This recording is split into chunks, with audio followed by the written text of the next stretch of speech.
Wanted to give a big shout out to Dragonheir for sponsoring this stream highlights video. I've been diehard grinding this game, and I very much have been enjoying it.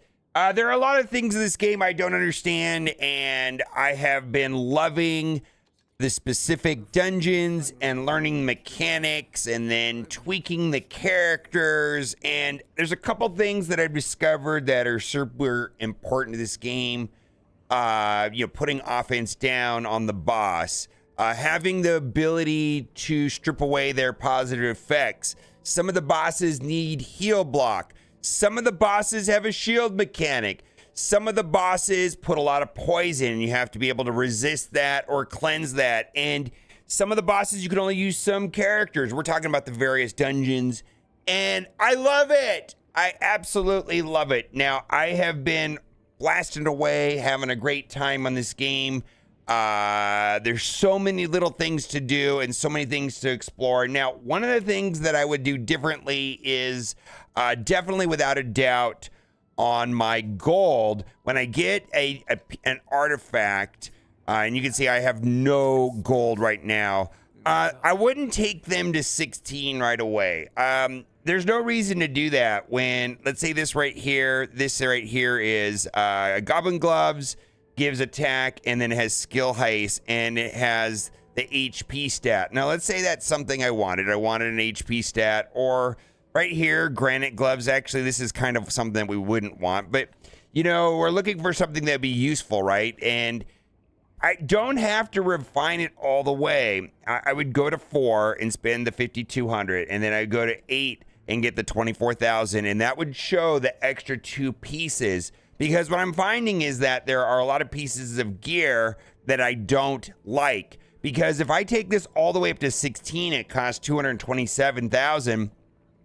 So I absolutely don't like, I ran out of gold. And there's a lot of pieces of gear that I upgraded that I didn't need to upgrade. So I would absolutely do that differently. The other thing is, I think I would have picked my epic artifacts out a little differently. I have 2. I very much like this one, and for some reason I didn't read this carefully. So when you get a duplicate epic, you can go and get an epic from the store, and there's a couple that I think are really good. So right here, when you go into the exchange, you dupe an epic, you get 5 of this currency right here, and then you go to the epic store. Now, I bought 2 already, and then you can see I bought the Manticore statue and the giant Eyeball the Giant. Now, the Eyeball the Giant, which is right behind me, is an absolute no-brainer. This is an amazing attack percent. Wrath of the Giants, this wears ultimate skill gains, bonus damage. That's the ultimate skill. Now, this one here, I didn't realize that it was the wearer's battle skill, which is fine. And so I've been able to use that like on my Traveler, the main character, right? Because he does have the battles, the passive skill right here. Also, this detail button right here is super helpful. Shoots 1 ray, dealing damage. All right, so I get the bonus damage. I'm being able to use that, but it's not the best. I think I wouldn't have picked that if I knew how it worked. I think that the second pick would have been the healing one in the Epic store, because I could use that on Hexandra, which is just absolutely amazing right there. Not that one right there. There's another one. There's a healing one that is absolutely amazing. There's just so much to learn in this game. I think it's Mirror of the Living. Yeah, Mirror of the Living is the one that I wish I would have picked instead of this Manticore statue. As far as the rares go, believe it or not, the one that you get for free is probably one of the best ones. This right here, if you're using anything with enlightenment, that's very important. If you have a character with an enlightenment, it's important to be mindful of characters that have enlightenment, because it really can ramp up. And you kind of want to focus on enlightenment on characters that have abilities of enlightenment. And it's the main thing there is to hit this details buttons. And so this is here where Cassandra is just massively buffing, and the amount of healing that she does there goes up quite a bit. Now, damage characters, of course, that have enlightenment, it's important. Now, when it comes to like other characters and going through like equipping them, typically, like if a stat has enlightenment and it's a character that doesn't use enlightenment, it's a dead stat. So like if I'm looking at this piece of gear right here, has 22 enlightenment, well, that's just completely dead. And I think that's the whole thing about gear, is running gear without having a dead slot. And of course, I think the smart thing to have done is not ramp all the way up to level 16. I could have took it to 4, took it to 8. I see the enlightenment proc, and then maybe back off of this piece instead of going like, here's one right here.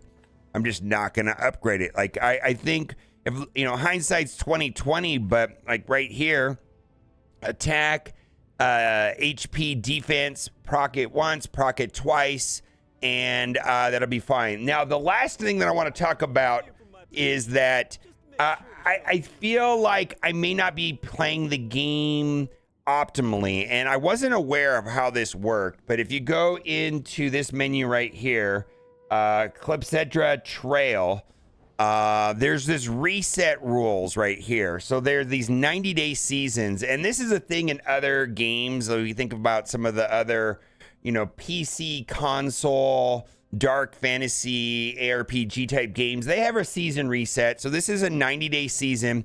Reset instructions: when a new season starts, certain in-game content will be reserved. You can obtain plentiful of Echo, I don't know how to say that, from Otherworld Exploration. All Echo of Clepsydra obtained this season will be converted into pure sand core, which can be used to redeem special rewards in the next season. The specific rules are as follows. So basically, all of your gear is reset, but you get to keep your characters and the scrolls. So, right, your unlocked heroes, their skill level, so that's with the scrolls, right? And inspiration level will be reserved. All of your heroes will be reset to level 1 at the beginning of each season. So I had been like spending the currency on things that are going to be basically reset after 90 days, where focusing on getting more heroes, focusing on their skill levels would have been a better use of some of that premium currency. Your unlocked artifacts will be reserved. All of your artifacts will be reset to level 0 at the beginning of each season, right? Essence of creation obtained through the dice. So I would have done more dice, is what I'm trying to say. Will be retained at a certain percentage, regardless of whether it was consumed or not. Also, bonus essence of creation will be issued next season based on the current season's progress. And it looks like the ones that you get from the dice converts over at 70%. The ones that you get in game will be at 10%. So it's giving you the number right there. So like what I'm saying is, like, I was spending currency, the main currency in this game right here. And I don't know if, doing this right here, and you can see that I bought it twice, and that was 2 million gold. Well, maybe it would have been better for me to do dice rolls, because that is the type of thing that'll carry over from season to season, right? Where not necessarily the gold is gone, right? There's no, let's keep reading. At the beginning of a new season, based on the total amount of acquired in the previous season, it will be settled as pure Santa Core according to the rules below, and the corresponding season shop will be available. There you go. And well, I don't know entirely what all of that means, but a lot of it gets reset. We're going to keep reading down here. All pure Santa Core will be reserved in the new season. You can redeem rewards in the season shop of the corresponding tier. Fully reserved all your paid items, and then it view the list of reserved items, and these are the items right here that will remain from season to season. But so I think what this means is that I want to move forward and get as many epics and rares up and running and get their skills upgraded. So there's some characters. Let's just talk about rares. There's some rares that I really, really like. I think Cassandra is like one of my favorite rares. And so I felt, I know I'm going to get a lot of use out of her. I've been able to completely upgrade all of her abilities, the skills at max level, and that'll carry over from season to season. So I'm very excited about Cassandra. I really like the rare healers. Now, there is some overlap between Anna and Megan. I like both of them. They're a little different, and I'll explain the difference between the two. But the cool thing about Megan is she does a couple things right here. When casting a skill on an ally, dispels 1 defense penalty from ally. So they both have a cleanse mechanic. So like when you're getting put up against poison, you're going to want to have some way of getting rid of that, right? But she does so many things. She gets a heal, target max health, and recharges their ultimate energy by 25%. So like if you can, if this happens to land on one of your other damage dealers, their ultimate's going to be going off more quickly because she's feeding them 25 ultimate energy. Now this is kind of a big deal. Defense up and recovery over time. And then when those positive effects go up, they get the dispels 1 defense penalty from the ally. Fantastic. Now, the one thing that I did not understand is that this recovery over time is a positive effect, and it doesn't stack like with Anna. And so like I when you run them together, they don't work well. It didn't seem like it was working correctly. So it's not like you can run both of them. Now you can run Megan with Cassandra, and the advantage to doing that over Anna is that Megan is giving the defense up, which is fantastic. Cassandra just seems to be, like one of the best healers in the game that I found so far, specifically when we're talking about rares, right? And then Anna right here does something that says recovery over time and then dispels 1 debuff from them. Now that is different than the way that Megan reads right here. Dispels 1 defense penalty. So there's going to be situations where Anna is better than Megan. The other thing too is that this ability right here is a complete AoE, and so that is fantastic. So there's a lot, like if you're doing in the tower, you come across the poison lady. There's a lot of stages where this is kind of a big deal, where you have to either have a cleanser or boost the resistance stat through the roof if you don't want to just get poisoned out and die. So those are a couple of the tips and things that I wish I would have done differently in my short time playing Dragonheir. I love the game. I really enjoy just like every dungeon is like a little puzzle, and there typically is a solution to the puzzle, even with rare characters. Like you don't have to have like the best legendaries. I happen to pull one of the best legendaries, which I'm grateful for. But one of the things that makes this legendary so incredible, and I'm going to explain why it doesn't matter that much, is that when he's attacked, he puts the offense down, right? Which is a big deal. But you know what else also gives offense down that's a tank also that everybody got for free? Horus. Like, you could just do Horus, right? He's going to do the same thing. They're not the same.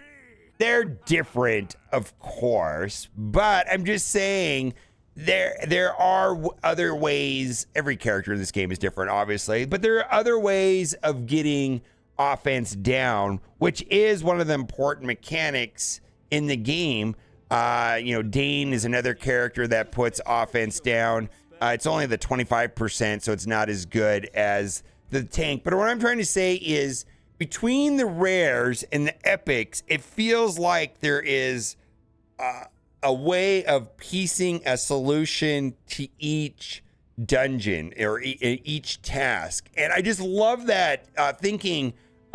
We were trying to do a challenge rift. It was Reminix, and it was difficulty 8. And we spent like 30 minutes tweaking our gear around and trying to get the perfect lineup to complete the difficulty 8 rift, where I could use 2 of my characters and 3 of his, and we did it over voice chat, and I had a blast. Again, I just want to give a big shout out to Dragonheir for sponsoring this video. Thanks for watching. Bye for now.